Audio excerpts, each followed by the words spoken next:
Em nome do Pai, do Filho e do Espírito Santo. Amém. Inspirai, ó Senhor, as nossas ações e ajudai-nos a realizá-las, para que em vós comece e para vós termine tudo aquilo que fizermos por Cristo, Senhor nosso. Amém. Santa Maria, Mãe de Deus, rogai por nós. Santa Teresa d'Ávila, rogai por nós. Em nome do Pai, do Filho e do Espírito Santo. Amém. Muito bem, bem-vindos mais uma vez ao nosso programa ao vivo. E este programa é todo especial porque nós estamos no ano em que celebramos os 500 anos de nascimento de Santa Teresa d'Ávila. No próximo sábado, 28 de março, é a data de aniversário de Santa Teresa, véspera desse ano do domingo de Ramos. Muito bem. E, assim, não tem como dizer o tamanho da nossa alegria com relação a este aniversário. Então, para honrarmos mesmo o aniversário de Santa Teresa d'Ávila, eu queria que esse programa fosse, na realidade, um convite para um curso. Quer dizer o seguinte, de todos os livros de Santa Teresa, eu acho que o livro que mais seria útil, interessante para aqueles que querem começar uma vida espiritual séria, né, é o famoso Caminho de Perfeição. Essa aqui é a edição brasileira da Paulus, né, do Caminho de Perfeição, em espanhol. Também tem outras possibilidades de edição em língua portuguesa, se você tem, por exemplo, as obras completas, né, de Santa Teresa, publicadas pela Loyola em coedição com os carmelitas. Mas, seja como for, se você só tem pouco dinheiro, então o Caminho de Perfeição aqui. Mas se você não tem dinheiro nenhum, existe também uma cópia do Caminho de Perfeição que está em PDF à disposição na internet, né? Então, esse é o livro que eu acho que nós deveríamos começar estudando para entendermos realmente o pensamento de Santa Teresa. Tá aí. Esse programa, então, o que é que ele é? Ele é um convite à leitura. Convite à leitura para que vocês façam a tarefa de casa, leiam o Caminho de Perfeição, peguem aí, comprem lá na Paulus, rabisquem. Quem quiser se aprofundar mais, compre as obras completas da Loyola, né? Quem não tem condições, baixa o PDF, vai lá, imprime, rabisca, escreve. Vamos estudar o Caminho de Perfeição. Vou dar um tempo para vocês, né? Uns 2 meses. Vocês estudam o Caminho de Perfeição e aí nós voltamos para juntos fazermos um curso a respeito do Caminho de Perfeição ao vivo, né? Aí tiramos aí todas as noites de uma semana, de segunda a sexta, para a gente junto podermos estudar um pouco e penetrar um pouco mais nesta herança, né, espiritual de Santa Teresa d'Ávila. Acho que não tem uma forma melhor de nós honrarmos Santa Teresa, ok? Então, aqui já no início desse programa, eu quero dar a identidade, né, do programa. O programa é um convite à leitura do Caminho de Perfeição para honrarmos Santa Teresa d'Ávila, ok? Bom, então, se é um convite à leitura, precisamos começar do começo, que é a gente colocar o Caminho de Perfeição dentro da história, né, da vida de Santa Teresa d'Ávila. Quem foi Santa Teresa? Bom, nós temos várias informações a respeito da vida de Santa Teresa. Se você quiser aprofundar a vida de Santa Teresa, nada melhor do que ler a autobiografia que ela mesma escreveu, né? O famoso livro da vida. Essa é a edição da Paulus. Mas eu quero dizer para vocês que a tarefa mesmo é lermos o Caminho de Perfeição. Porque até mesmo para entrar dentro do estudo, digamos assim, dos escritos da própria Teresa d'Ávila, é melhor começar com o Caminho de Perfeição e só deixar o livro da vida para depois. Por quê? Porque foi assim que as próprias carmelitas tiveram acesso aos escritos da santa. O livro da vida esteve durante muito tempo, não é, restrito, porque os oficiais da Inquisição não queriam que as carmelitas tivessem acesso a esse livro que trazia tantas intimidades de Santa Teresa, tantas intimidades místicas, tantos fenômenos extraordinários. E a própria santa tinha um certo resguardo com relação a isso, não é? Então, vamos ler primeiro o Caminho de Perfeição. Mas para você saber, dentro do contexto da história da vida dela, bom, tem aí a fonte bibliográfica primária, que é o Livro da Vida. Além disso, existem várias biografias publicadas em português. Aquela que eu aconselharia, se você quiser ler uma biografia de Santa Teresa, é essa de Marcel Auclair, Teresa de Ávila, que é publicado pela Quadrante, aqui no Brasil. Porém, se você quer mesmo se aprofundar na biografia de Santa Teresa, existe um outro volume, aí já você precisa ler espanhol, que é da BAC, né? É escrito por Efrén de la Madre de Dios, se chama Tiempo y Vida de Santa Teresa. Então, é da BAC maior, foi publicado em 1996, né? É a melhor obra para a gente ter, digamos assim, um estudo profundo da vida de Santa Teresa.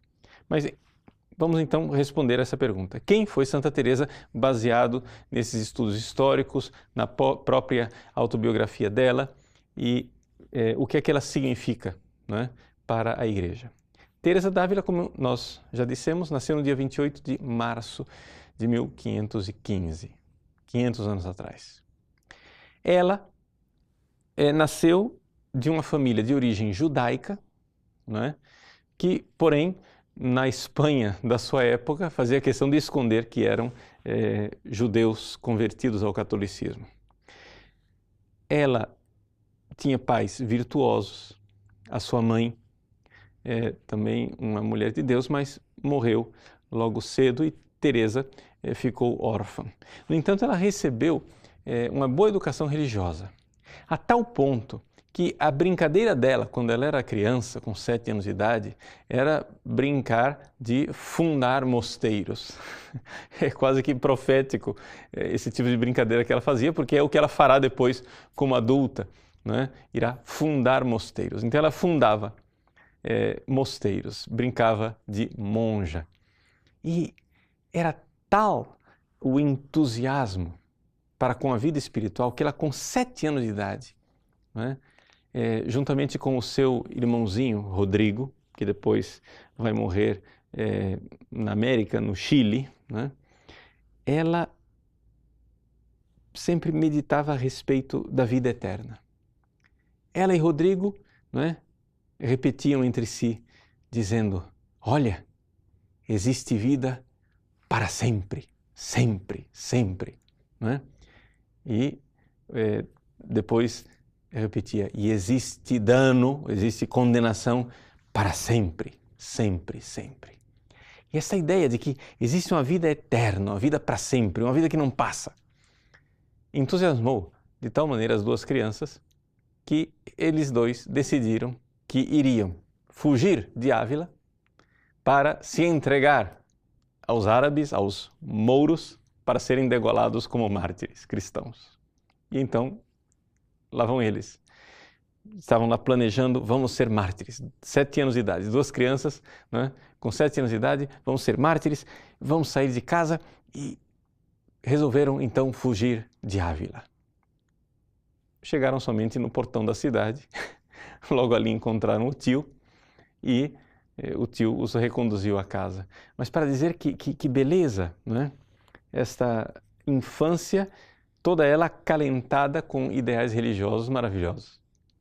Mas, tem sempre um mas, Teresa pegou um mau hábito da sua mãe, que era uma mulher boa, mas tinha uma coisa que não era muito boa. A sua mãe gostava de assistir novelas da Globo. Não, não é isso. Sua mãe gostava de ler livros de romance. E Teresa pegou gosto pela coisa, né? Pegou gosto da coisa e começou a ficar toda vaidosa, começou a se envolver com um priminho em namoricos, não é? E ela já estava órfã de mãe, a mãe já tinha morrido.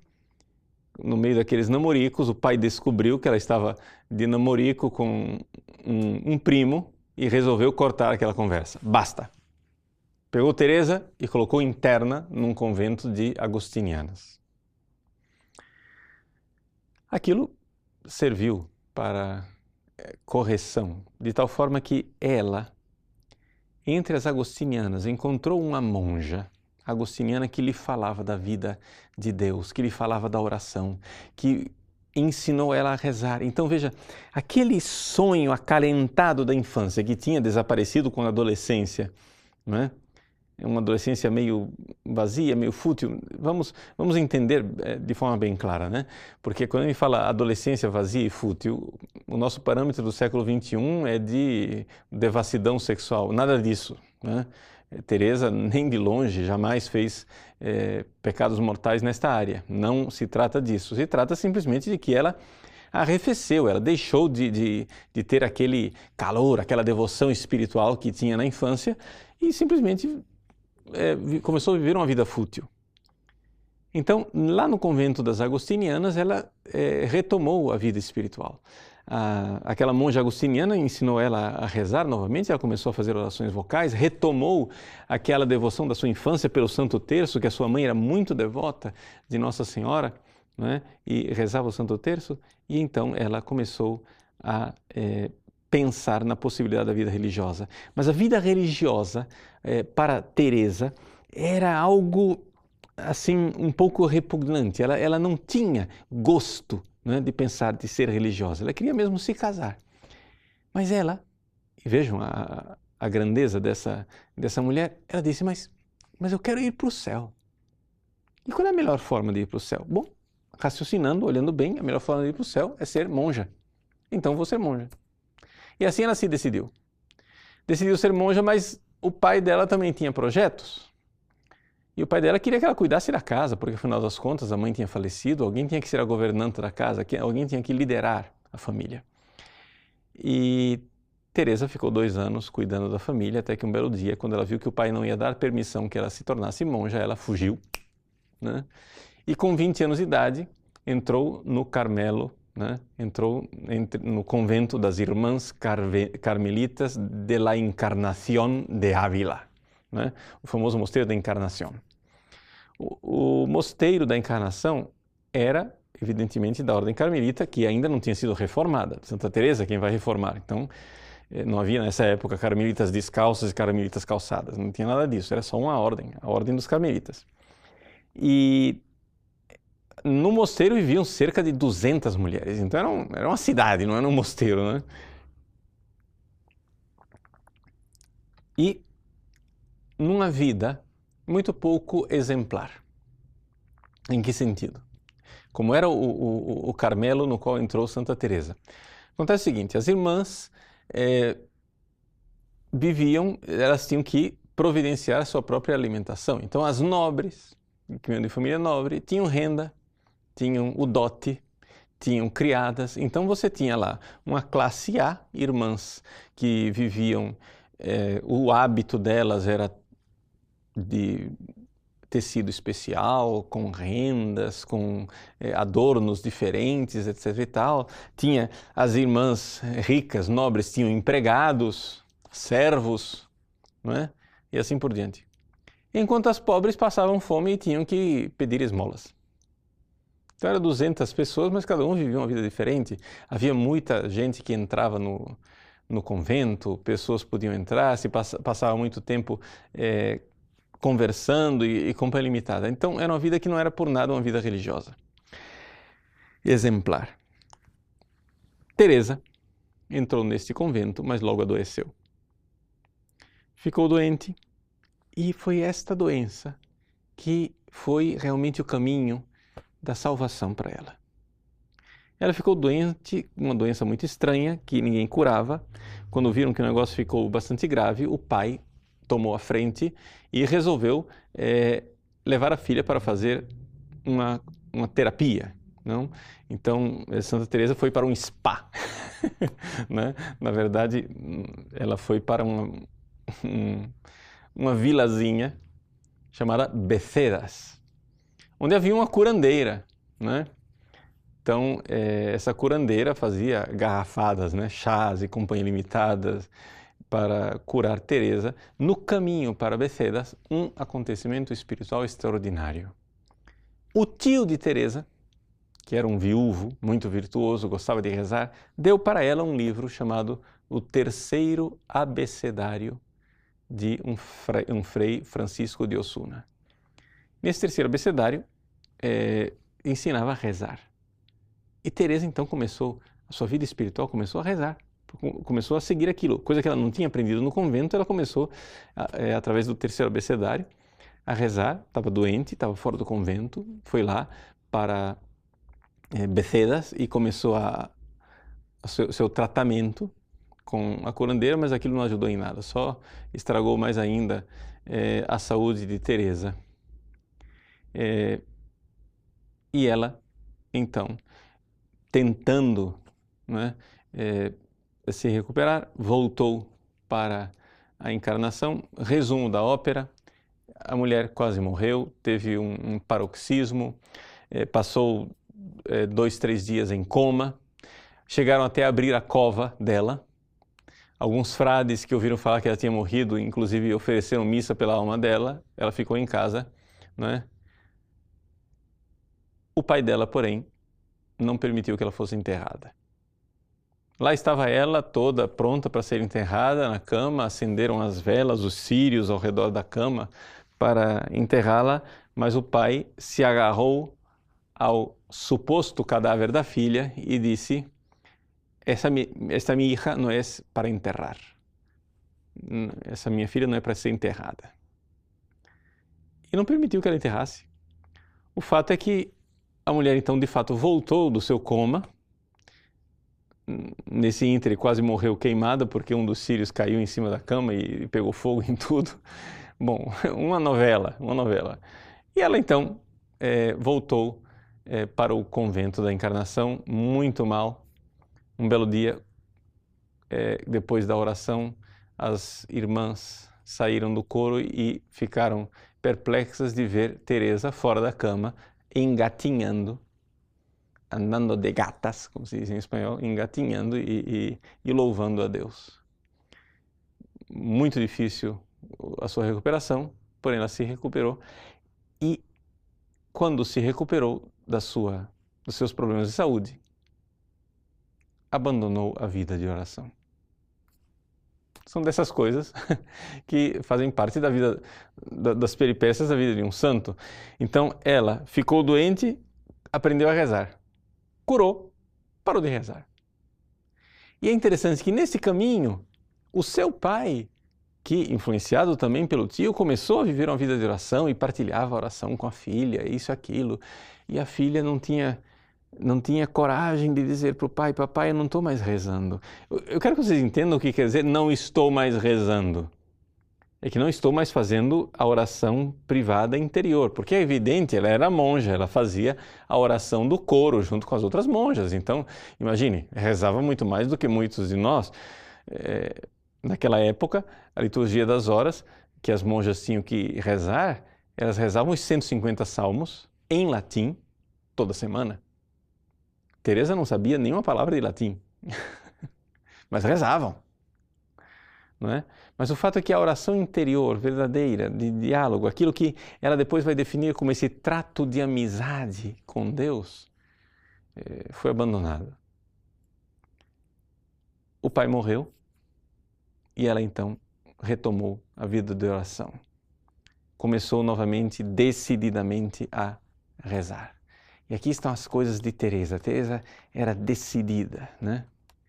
Ela, para usar a linguagem típica dela, determinada determinação, né? De decisão, ela sempre foi uma mulher muito forte, né? Os contemporâneos dela, né, diziam assim que Teresa foi um frade, né? Disse: escuta, você me disse que ela era uma mulher, mas que nada, ela é um varão e dos mais barbados. Ou seja, era realmente uma mulher muito decidida. Nós temos que lembrar que na época a impressão que se tinha das mulheres era que simplesmente que eram fracas, era o sexo frágil, né? Não se dava muito crédito às mulheres. E Teresa muito pelo contrário, né? Teresa muito pelo contrário sempre se demonstrou uma mulher muito decidida, aquela mulher forte do livro dos Provérbios. E assim ela foi crescendo na vida de oração. Até que, um belo dia, ela estava rezando diante de uma imagem de Jesus, ecce homo, né? Jesus lá flagelado, coroado de espinhos, atado às mãos, como Pilatos o apresentou, eis aí o homem, depois da flagelação. Estava lá rezando diante dessa imagem e viu aquele Jesus todo sofrido, chagado, e disse: Senhor, por que estás tão sofrido? E Jesus respondeu para ela. Num dom místico, uma resposta, ela ouviu a voz.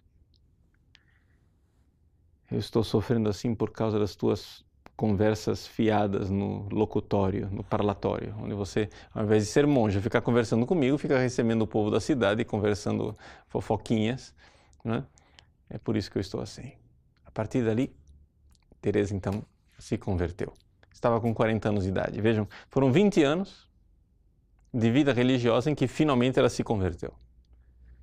Evidente que houve estágios, né? Houve os primeiros 10 anos onde ela, digamos assim, teve altos e baixos.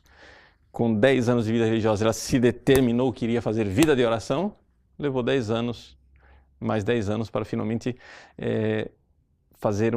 dar um passo a mais naquela segunda conversão que nós bem conhecemos, né?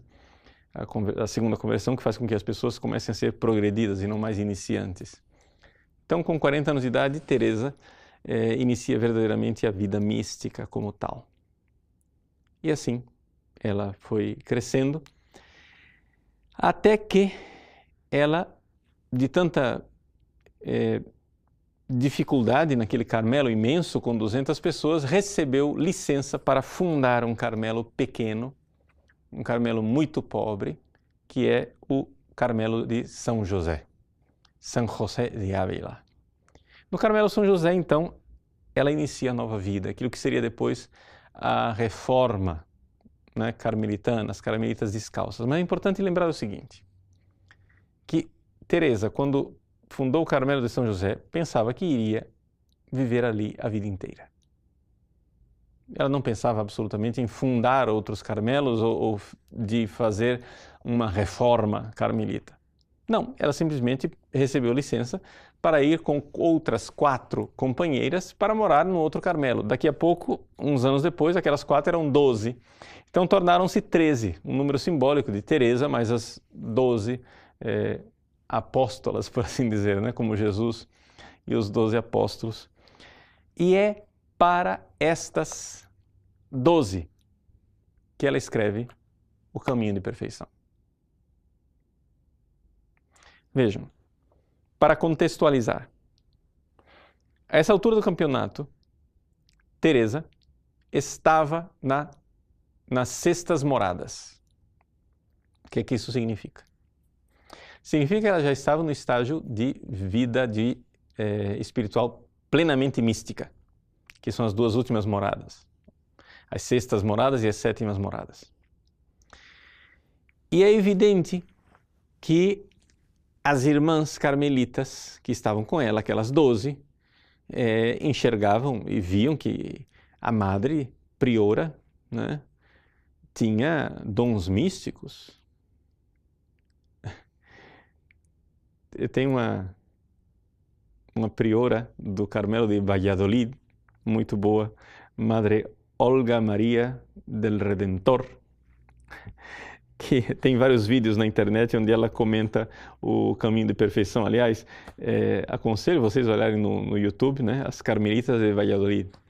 Quem sabe espanhol vai se divertir muito, porque ela é muito boa e muito competente no comentário dos livros de Santa Teresa em geral. Ela tem também um comentário ao Caminho de Perfeição.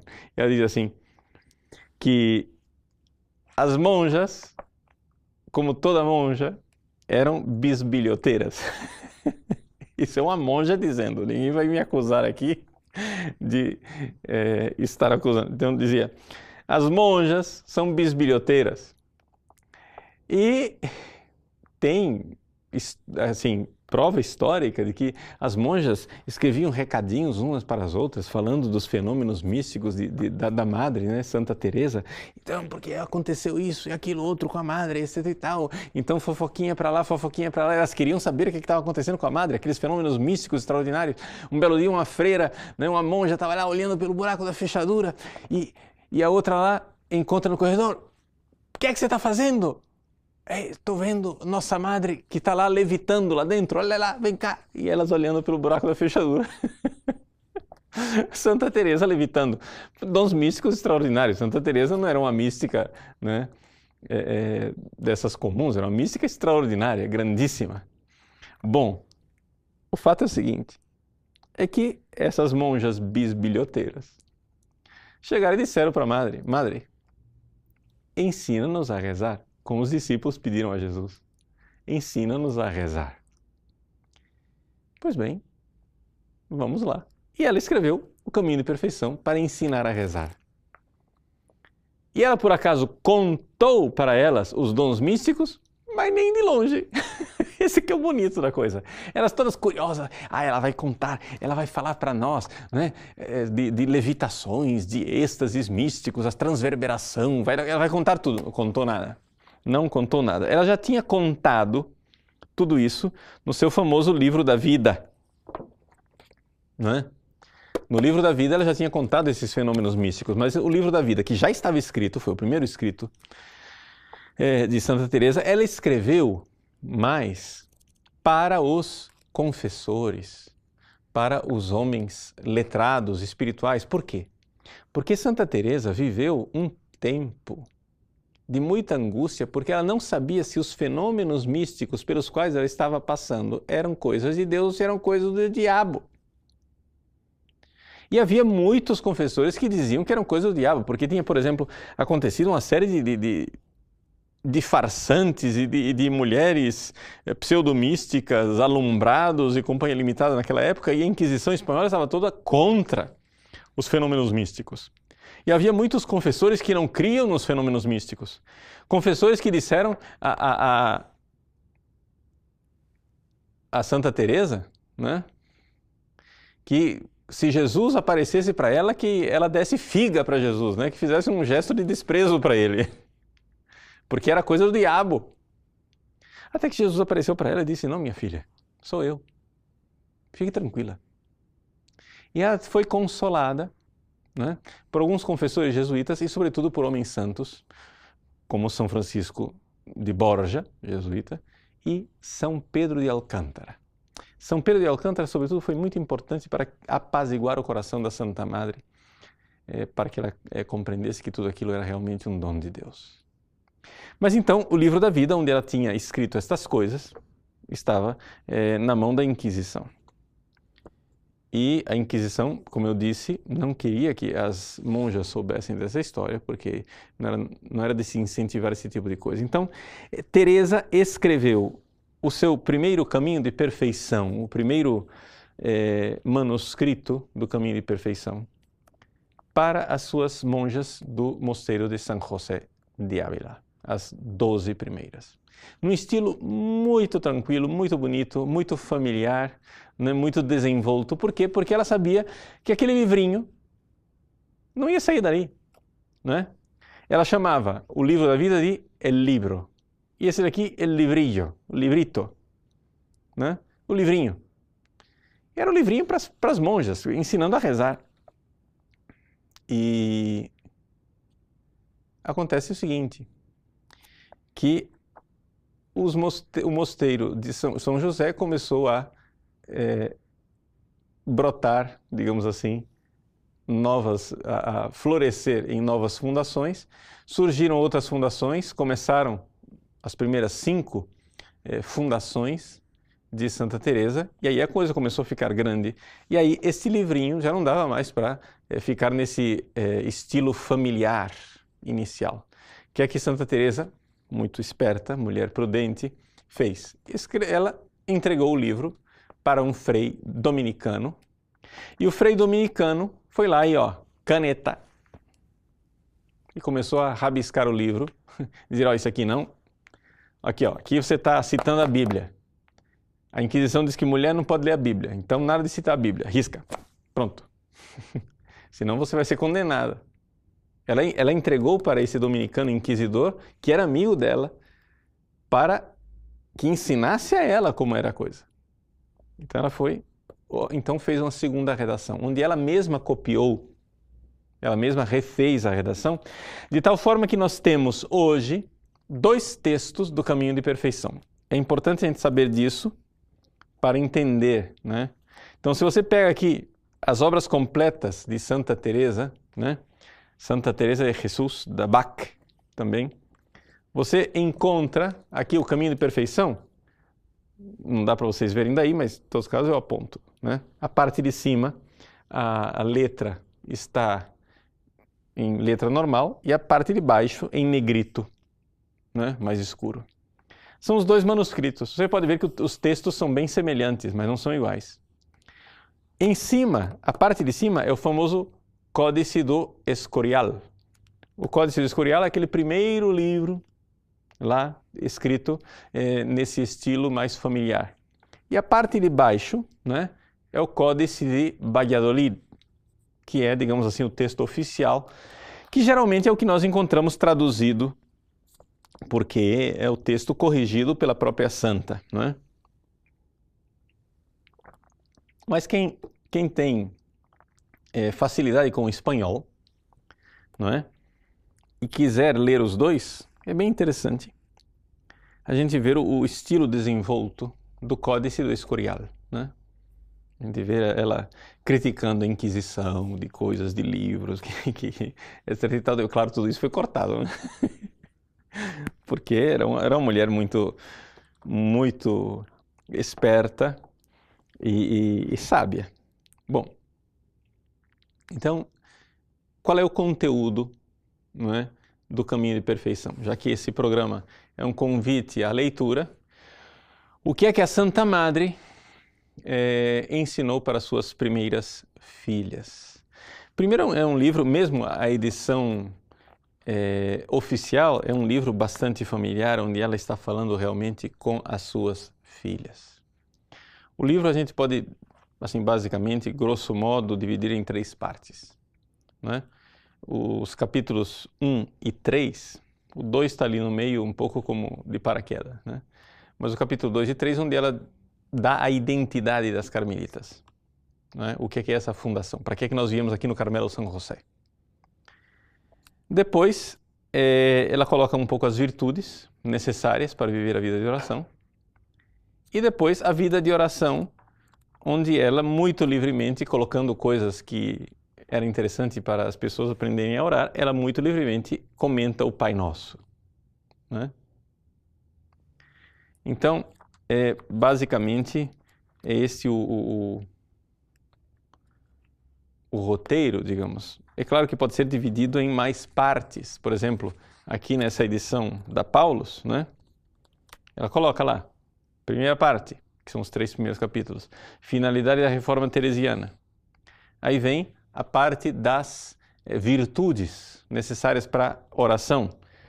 Então, uma parte sobre a caridade fraterna, outra parte sobre o desapego e mortificação, outra parte sobre a humildade.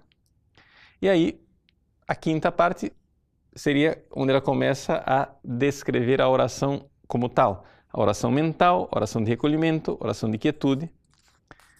A Eucaristia, que entra dentro do... Tudo isso aqui é o Pai Nosso, né, sendo comentado, a Eucaristia que entra naquela parte do Pão Nosso de cada dia nos dai hoje, né? Depois o perdão como prova de amor a Deus e o temor de Deus, cujo fundamento é a humildade. Um pouco assim são as 10 partes dos 42 capítulos que está na edição oficial aqui. Isso é um pouco para a gente ter ideia, né, daquilo que é o esquema, né? Agora, eu queria, exatamente como provocação para que todo mundo queira ler, né, esse livro, ler alguns trechos logo do início, porque ele nos dá a tonalidade exatamente daquilo que a Santa Madre quer fazer quando nos inicia nesse caminho de perfeição. Veja só. Santa Teresa, né? Esses dias agora, me desculpa o comentário, né? Mas eu vou comentar. Esses dias agora que é 5º centenário de Santa Teresa, aí todo mundo faz conferência de cá, conferência de lá, né? Vocês veem nota de rodapé. Muitas coisas ricas, né, a respeito desse 5º centenário, né, está no site Para Vós Nasci. Para Vós Nasci, está aí o pessoal da equipe, está colocando para vocês o link, e nesse Para Vós Nasci vocês vão encontrar fichas, em espanhol, fichas para a leitura do Caminho de Perfeição. Muito rico, muito interessante. Você pegar as fichas que estão lá e seguir aquilo lá, vai lendo, e ali você tem um roteiro para estudar sozinho, né? O Caminho de Perfeição. Muito bem. Mas o que é que eu ia dizer? Então, Para Vós Nasci, está lá, estudem. Mas nesse Para Vós Nasci e tantas outras coisas, acontecimentos para celebrar 500 anos de Santa Teresa, aí vai para lá, e conferência, isso e aquilo. Fizeram uma conferência Santa Teresa e o Ecumenismo. De onde foram tirar isso? Não sei, porque tem alguém que não é muito ecumênica, é Santa Teresa. Ou seja, no Caminho de Perfeição ela começa dizendo assim: deu-me grande aflição.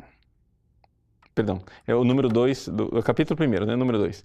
Nesta ocasião tive notícia dos prejuízos e estragos que faziam os luteranos na França e o quanto ia crescendo esta desventurada seita. Não me parece muito ecumênico. Enfim. Agora vejam só. Santa Teresa vive num tempo de tumulto para a igreja.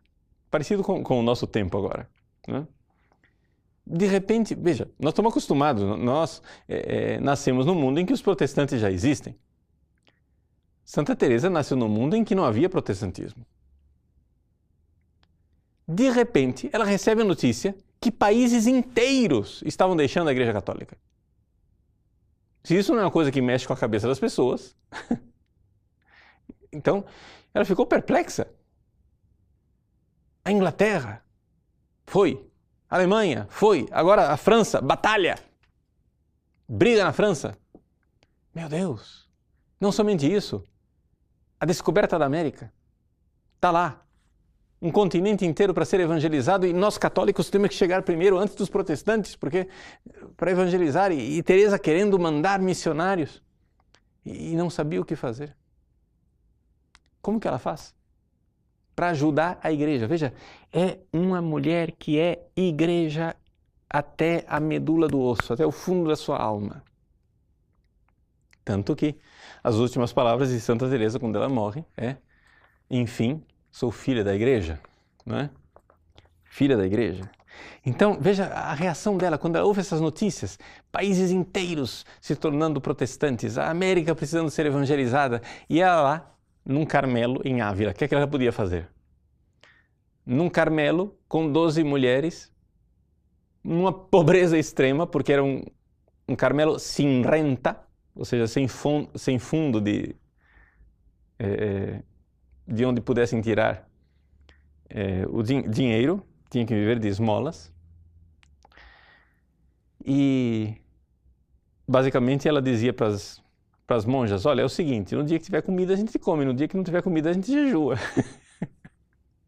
Uma pobreza enorme, 12 mulheres e mais uma priora, num Carmelozinho. E o que é que ela pode fazer pela igreja? A igreja desmoronando no mundo inteiro, um desafio enorme de evangelização. E ela diz assim: deu-me grande aflição, e como se pudesse ou valesse alguma coisa, chorava com o Senhor, suplicando-lhe para remediar tanto mal. Ou seja, o espanhol de Santa Teresa aqui está bem traduzido. Não é muito fácil assim até você pegar o estilo dela, né? Ou seja, ela vê que ela não pode nada e que ela não vale nada, né? Como se pudesse ou valesse alguma coisa. Ou seja, ela não vale nada, não pode nada. Então ela chora, né? Chorava com o Senhor, suplicando-lhe para remediar tanto mal. Parecia-me, olha que beleza, olha que mulher. Parecia-me que 1000 vidas daria eu para a salvação de uma só alma das muitas que ali se perdiam. Então ela está vendo as almas se perdendo e eu daria 1000 vidas para salvar uma alma. Veja o que é uma mulher que tem noção do que é a vida eterna. A vida eterna é eterna. 1000 vidas aqui nessa terra ainda é um grãozinho de areia perto da vida eterna.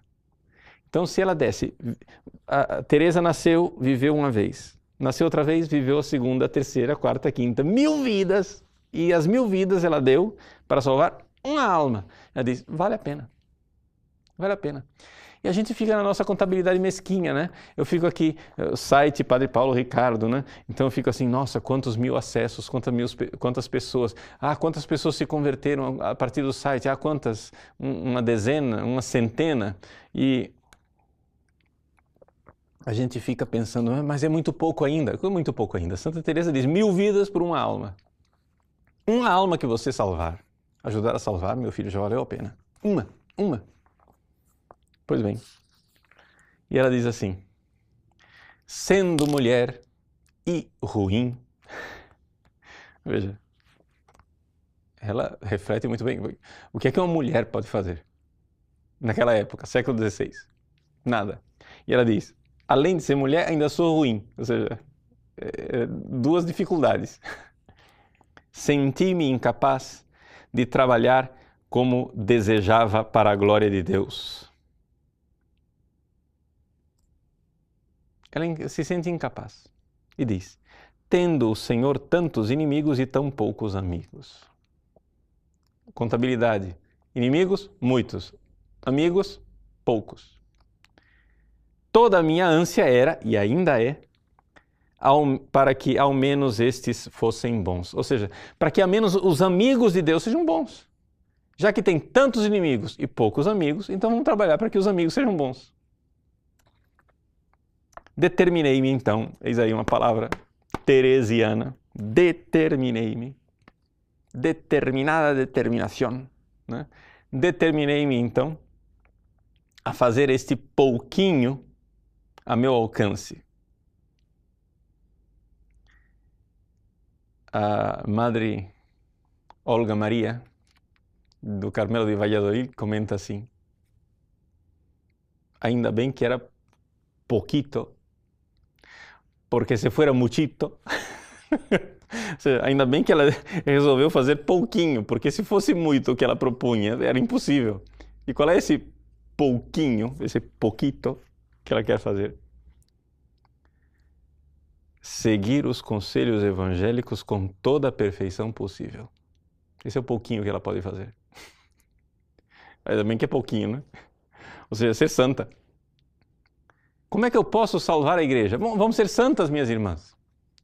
12 mulheres junto com uma priora num Carmelo passando fome e querendo ser santas, sabendo que a santidade que elas tivessem naquele Carmelo iria salvar a igreja.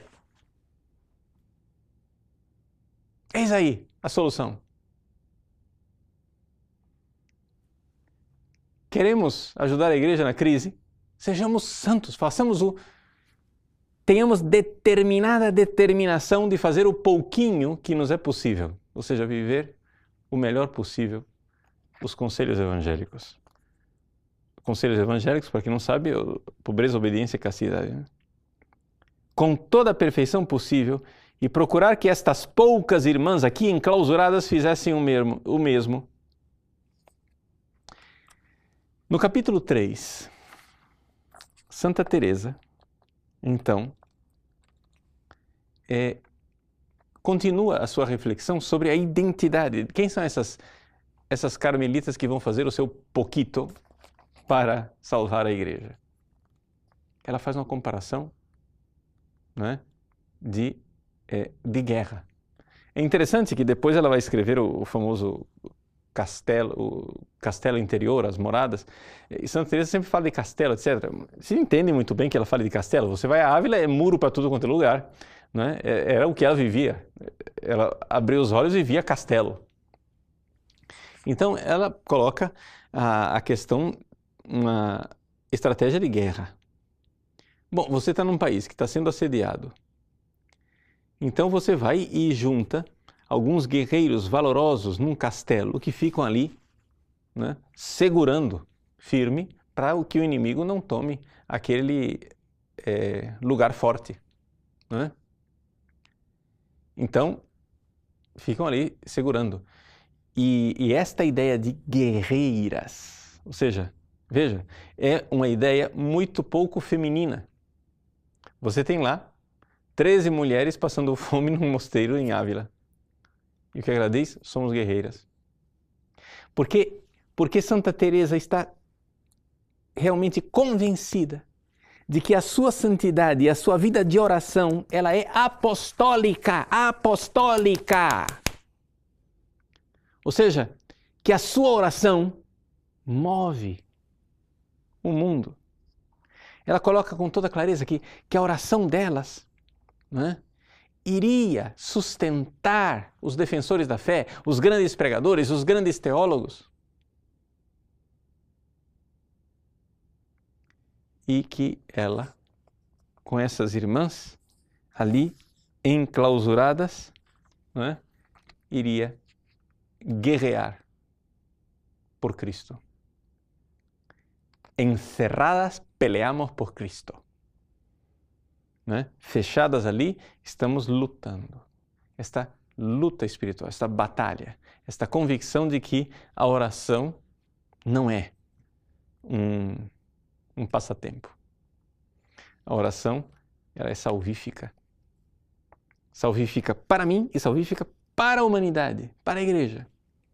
Que a oração de uma carmelita converte países.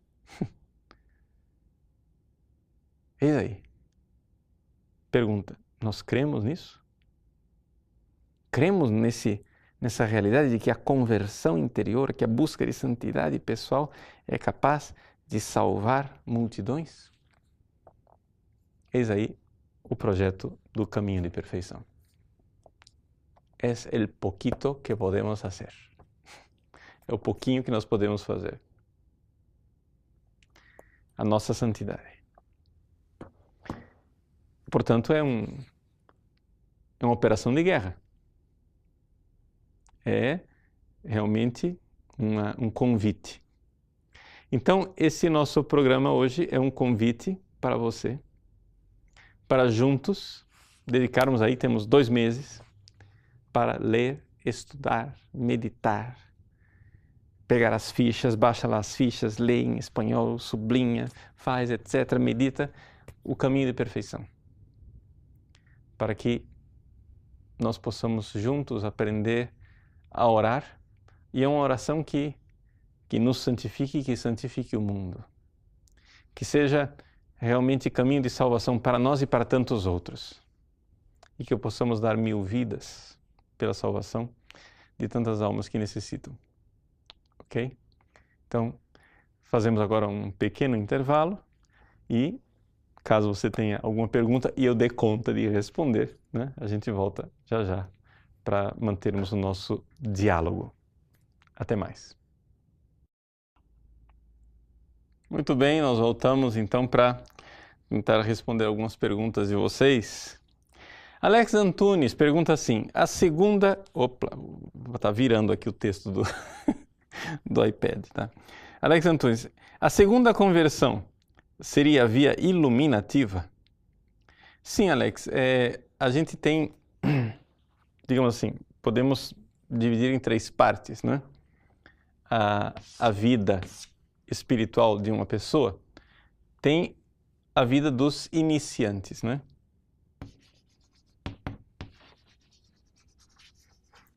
Aonde vergonhosamente eu me encontro. Você vai dizer assim, nossa, padre, o senhor é iniciante? Sim, eu e o resto da torcida do Flamengo, ou seja, 99,9% da humanidade, nós somos iniciantes. Por quê? Por uma simples razão, falta de generosidade. Porque se você deixa de ser iniciante, né, e você passa aqui, então você já está entre aquelas pessoas que podem ser canonizadas. Porque você entrou entre os progredidos. Os progredidos são os que estão na via iluminativa. Então, nessa via iluminativa se nota mais claramente a presença, né, dos dons do Espírito Santo, os 7 dons do Espírito Santo, que todos nós temos e que podem se manifestar aqui também, mas eles são próprios da via iluminativa. Não é? E aqui, então, essa passagem é a chamada segunda conversão, ou na linguagem de São João da Cruz, a noite escura dos sentidos. Aí tem uma terceira conversão. Então, vamos contar as conversões, né? Primeira conversão é quando você entra no castelo, você larga a vida de pecado mortal.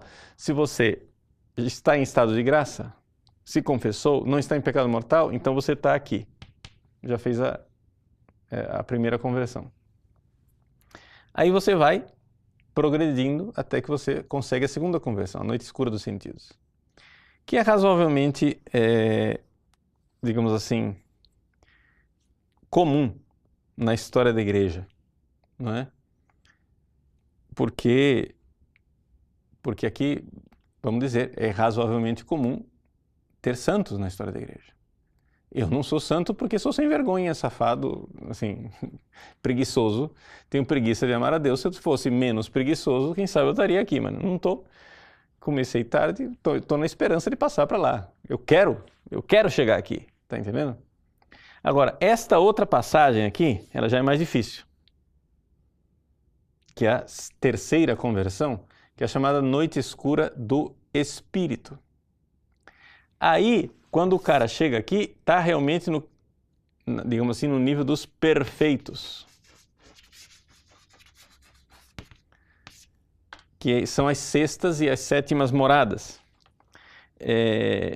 As sextas moradas são uma época, digamos assim, de muita luta, muita coisa assim diferente, fenômenos místicos muito assim estranhos para nós. E a sétima morada é a mais pacífica de todas, é a mais tranquila, né? Exatamente na sétima morada que Santa Teresa, uma vez que passou todo o seu processo, né, de todas as moradas anteriores, que ela se vê tranquila para escrever o Castelo Interior, ou o Livro das Moradas. Por quê? Porque quando ela escreveu o Caminho de Perfeição, ela está nas sextas moradas, onde ela não tem clareza do itinerário.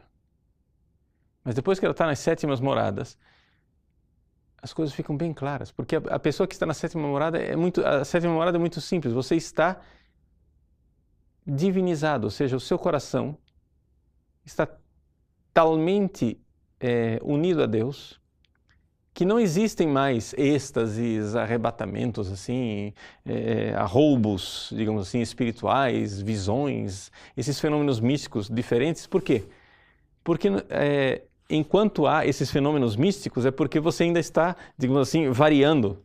Uma vez que você entra na união perfeita, a via unitiva, que é essa parte aqui, já não existe mais nada. Ali você é um santo de sétima morada, você já não peca mais.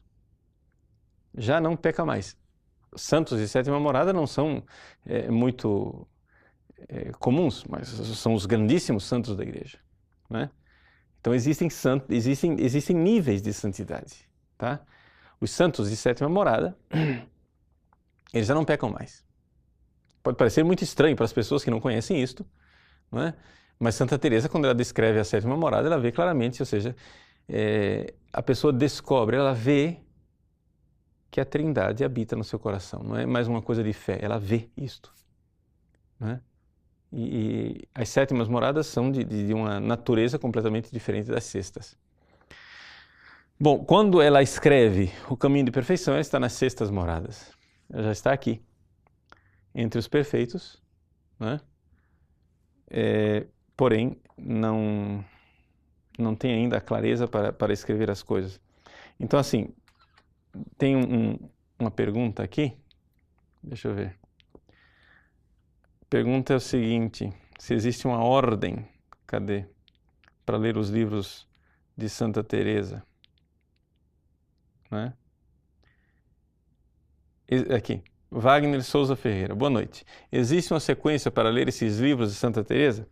Olha, a sequência com que eles foram escritos, né? Pelo menos esses 3 que eu citei aqui, né? Não vou citar outros, esses 3 básicos, a sequência que foi escrita, que ela escreveu primeiro o Livro da Vida, depois ela escreveu o Caminho de Perfeição e depois escreveu o Castelo Interior. Essa é a sequência na qual os livros foram escritos. Mas não é a sequência que eu aconselho para a leitura. Eu aconselho para a leitura começar com o Caminho de Perfeição. Por quê? Porque você começa da forma como a Santa quis que nós começássemos pedagogicamente. Ela quis que fosse assim. O Livro da Vida não era conhecido pelas suas carmelitas. Ela já tinha escrito, mas não era conhecido. Então você começa com o Caminho de Perfeição. O Livro da Vida vai mostrar os fenômenos místicos e o Castelo Interior, ou as moradas, né, vai mostrar a visão mais sistemática. Algumas pessoas começam lendo o Castelo Interior, as moradas. Eu não sei, eu não aconselho muito não. Por quê? Porque a pessoa fica toda preocupada em que morada que ela está. Fica uma coisa assim como se estivesse incentivando uma espécie de vaidade. Ah, em que morada que eu estou? Eu estou na primeira morada, eu estou na segunda morada, eu estou na terceira morada, eu estou em que morada? E a pessoa fica olhando para um próprio umbigo. Não é isso. O caminho é outro. O caminho é o caminho da oração, que está aqui no Caminho de Perfeição. Então você vai progredir na oração. E não importa em que morada você está, você vai progredir na oração. E isso é importante. Tá? Então, por isso, a ordem seria, ao meu ver, né, essa, e não sou eu sozinho quem sugeriu essa ordem, evidente, não fui eu que inventei isso daqui, só estou reproduzindo para você aquilo que eu tenho lido e estudado. Valdirene Alves, por que a mulher não podia ler a Bíblia? Olha, Valdirene, acontece o seguinte, não é só a mulher. O que acontece é que, de uma forma geral, você tem que compreender que existia uma bandeira. E a bandeira era a seguinte, a bandeira de Martinho Lutero era que vamos colocar a Bíblia na mão de todo mundo, porque aí você não precisa mais obedecer o Papa. Então, a Igreja achou isso extremamente perigoso, porque é evidente, a Bíblia não é uma coisa que se lê assim, eu leio a Bíblia do jeito que eu quiser. Você precisa ler a Bíblia em sintonia com o magistério da Igreja, com a tradição dos 2000 anos. Por quê? Porque quem nos deu a Bíblia é a Igreja e você precisa, para entender a Bíblia, estar dentro da Igreja. Só que acontece que pessoas que se desvinculavam da instituição, se desvinculavam, digamos assim, do magistério, estavam começando a ler a Bíblia ao seu bel prazer. E a Igreja começou a ver tudo isso como muito perigoso. E as mulheres, sobretudo na Espanha daquela época, né, estavam sendo protagonistas de uma série de fenômenos místicos muito estranhos. Então, sobretudo as mulheres tinham, digamos assim, estavam debaixo do olhar preocupado, né, do magistério, porque de fato estavam acontecendo muitos abusos, né? A história da Madalena da Cruz, que era uma charlatã que durante 20 anos, sei lá, 40 anos, passou-se por santa, todo mundo achava que ela era santa, depois foi denunciada para a Inquisição, ela admitiu que tinha feito um pacto com o diabo e que fingiu que era santa durante não sei quantos anos e fazia mágicas, digamos assim, truques para dizer que era santa. Então havia esses fenômenos. Não é assim, há um preconceito contra as mulheres. Tudo bem, havia sim um preconceito da época, no sentido de que as mulheres eram tidas e havidas como muito emocionais, etc e tal, pouco racionais, isso e aquilo. Tudo bem, isso, mas um preconceito não totalmente infundado, porque de fato as mulheres têm uma riqueza emocional muito grande. Hoje a gente pode olhar isso com outros olhos, mas naquela época era visto assim. Então, sobretudo as mulheres eram um problema. Do lado protestante, por exemplo, depois aconteceu muitas perseguições às mulheres também. Por exemplo, a queima das bruxas em Salem, Companhia Limitada. Havia toda uma série de preocupações com relação à bruxaria que estava ligado de fato às mulheres, que depois eram fenômenos mais histéricos do que qualquer outra coisa. Bom, Douglas Moreno. Padre, desculpe a pergunta pagã. Eu, quando escuto sobre perfeição e oração tão elevada, me sinto distante, vendo isso como inatingível, sem essa grandeza. Quem pecou, peca muito, pode chegar? Como fazer? Então, Douglas, é possível chegar? Sim, é possível chegar com a graça de Deus. Acontece o seguinte, você tem que acreditar, né, na ação divina, no amor e na sua generosidade. O que é importante, né, você compreender é que é necessário você parar de pensar simplesmente no salário mínimo, por assim dizer. Existem algumas respostas católicas onde eu tentei um pouco falar sobre isso, a segunda decolagem, passar pela porta estreita. Dá uma olhadinha aí no site, né? Você vai encontrar essa coisa da segunda decolagem, ou seja, como que a gente realmente deve se esforçar para essa segunda conversão, que é coisa que todos nós precisamos fazer. Essa decisão, essa determinação, diríamos assim, né, de realmente amar a Deus generosamente, e não somente seguindo os mandamentos, não somente querendo ser salvo, mas mais do que isso, querendo ser santo e amar a Deus com grande determinação. Marco Antônio. Padre Paulo, sua bênção. Qual o modo de vida, segundo Santa Teresa, qual o modo lícito e justo de se entreter para um cristão? É sempre pecado bares, festas, boates? Ou é a nossa conduta que importa? Veja, Marco Antônio, o que acontece é o seguinte, o que é que eu diria? Nós estamos num mundo que é cada vez mais pagão, não é? E nós temos que entender isso. Então, mais do que um parâmetro da época de Santa Teresa, eu procuraria um parâmetro da época dos primeiros cristãos. Os primeiros cristãos, eles tinham que viver numa sociedade pagã. E como é que os primeiros cristãos viviam? Ora, a primeira coisa que eles faziam é que eles procuravam ser comunidade, igreja. Você precisa ter convívio com pessoas que busquem a santidade como você busca. Vejam, na vida de Santa Teresa, como foi importante as boas companhias e como as más companhias desviaram Santa Teresa do caminho da oração. Então, as boas companhias de quem realmente queira amar a Deus, não é? Então, como é possível, por exemplo, você, sei lá, participar e assistir um desfile de carnaval e não pecar? Não é?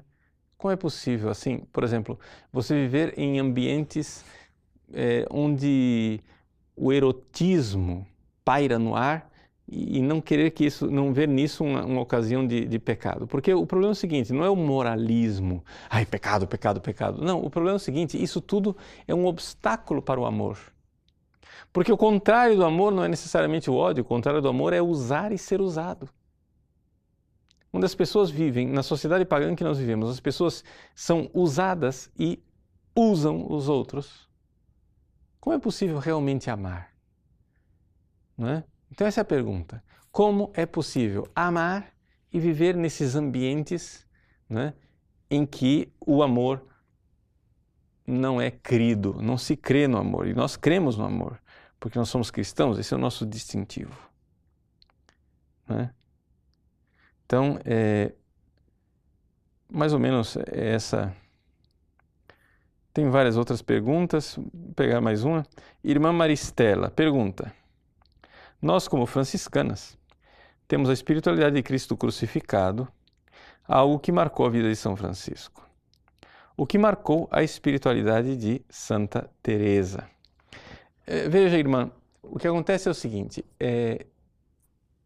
os franciscanos e os carmelitas, mais ou menos poderíamos dizer que quase que surgiram na mesma época, da forma como nós o conhecemos no Ocidente. É evidente que existe uma tradição dos carmelitas mais antiga, que remonta até o Antigo Testamento, o profeta Elias. Porque no Monte Carmelo, de fato, arqueologicamente falando, existem grutas de monges, né? Desde o Antigo Testamento, depois passando pelos monges bizantinos. Então os carmelitas dizem que eles continuam esse mesmo caminho. Acontece que tanto os carmelitas como os franciscanos surgiram na Idade Média da forma como nós os conhecemos hoje. E são considerados também ordens mendicantes como tal. A diferença está no seguinte: a espiritualidade franciscana, ela sempre foi uma espiritualidade bastante marcada, não é, pela conversão penitencial de vida. Em que sentido? No sentido seguinte, quando São Francisco iniciou a ordem, não havia muito como classificá-lo, porque naquela época tinha padre secular e monge, só. Tinha mais nada para você escolher. Tinha, tudo bem, tinha os cônegos, né? Mas era basicamente padre secular e monge. São Francisco, ele entrou, digamos, numa classificação da época entrou na ordem dos penitentes, ou seja, ele eram os penitentes de Assis.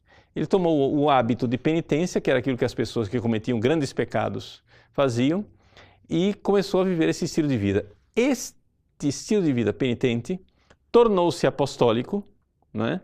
E então São Francisco pediu a permissão da Santa Sé, digamos, do Santo Padre, para viver o Evangelho sine glossa, né? O Evangelho sem comentários, sem adaptações. Então São Francisco, enquanto tal, ele já começou o seu estilo de vida foi bastante apostólico. Agora, as clarissas, não é? Como não havia na época uma forma de se adaptar a uma vida feminina que não fosse claustral, que não fosse enclausurada, então as clarissas ficaram como monjas, basicamente. Não é? E então o fenômeno das irmãs franciscanas, apostólicas, etc. e tal, foi um fenômeno que surgiu bem depois. Não é? Digamos assim que essa é a realidade básica, não é, que nós temos dos franciscanos. Já os carmelitas, enquanto tal, não é, sempre estiveram muito marcados pela realidade da oração e pela devoção a Nossa Senhora. Então, esta realidade dos carmelitas, enquanto mais contemplativos, sempre esteve lá. O que acontece, porém, é o seguinte, é que a reforma carmelitana de Santa Teresa criou, digamos assim, uma espécie de tensão dentro da ordem. Por quê?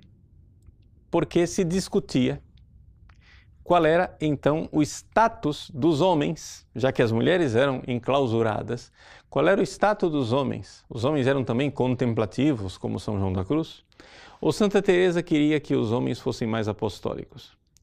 O padre Gracián, que foi o superior de Santa Teresa, insistiu muito nessa questão da apostolicidade e da missionariedade dos carmelitas e, portanto, que o ramo masculino deveria ser menos contemplativo, digamos assim, e mais apostólico.